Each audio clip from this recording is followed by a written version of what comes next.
Hi everyone, Comic Reviewer here, this time reviewing on Issue 1 of Star Wars, The Stark Hyperspace Wall. Now as you know, the Stark Hyperspace Wall series was a 4-issue run, which was going to continue with, the sort of run from Dark Horse Comics of the Star Wars series.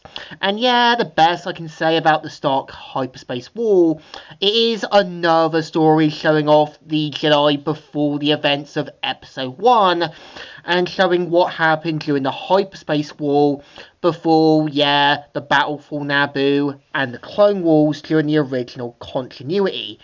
And the story starts off with a much younger Ayla Secura, who was a Padawan, remembering how, her and her master, Master Quinn, were basically doing all these other events that led up to them losing their memories.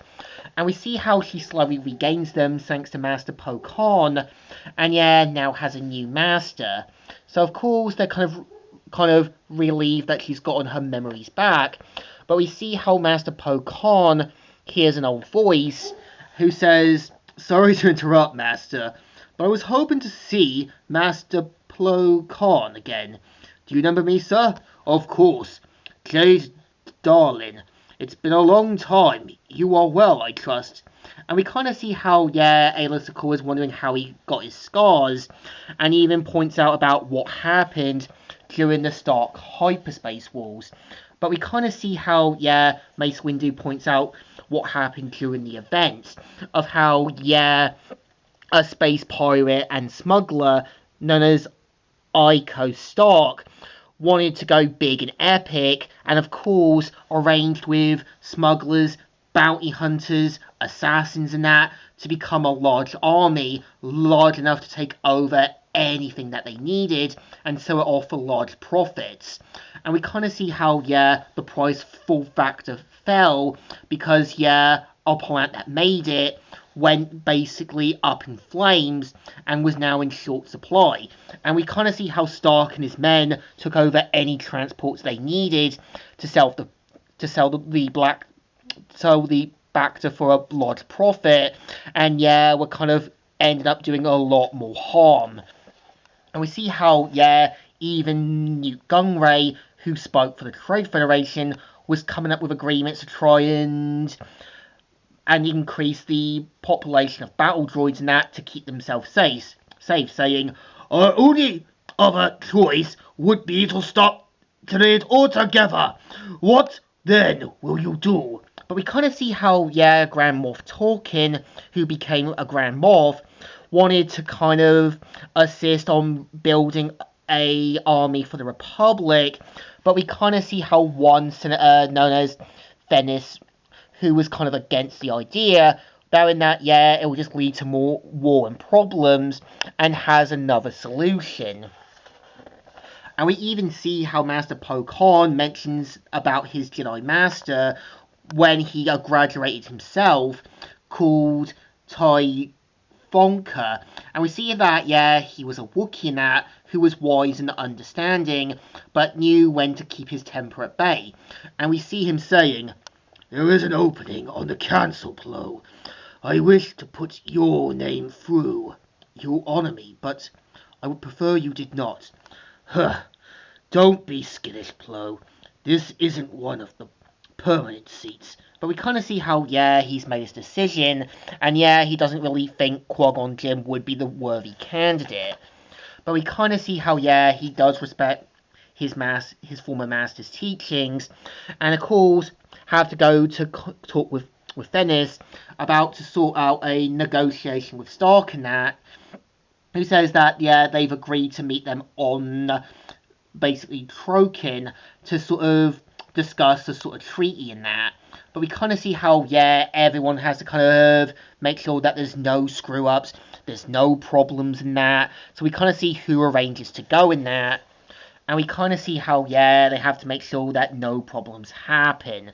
So we kind of see how Jace mentions how Turkin and him were talking to basically Newt Gunray, saying, "This plan of yours, Senator General, I have grave misunderstandings about this. There is much to lose. And we kind of see how, yeah, he mainly worms his way into getting the information by Newt Gunray about all his shady business deals, and of course plans to prove himself that the army will have a strong navy and a new leader. And since this is Grand Moff Tarkin, you know his fatal flaw is his pride and ego that would eventually lead his death in the Death Star.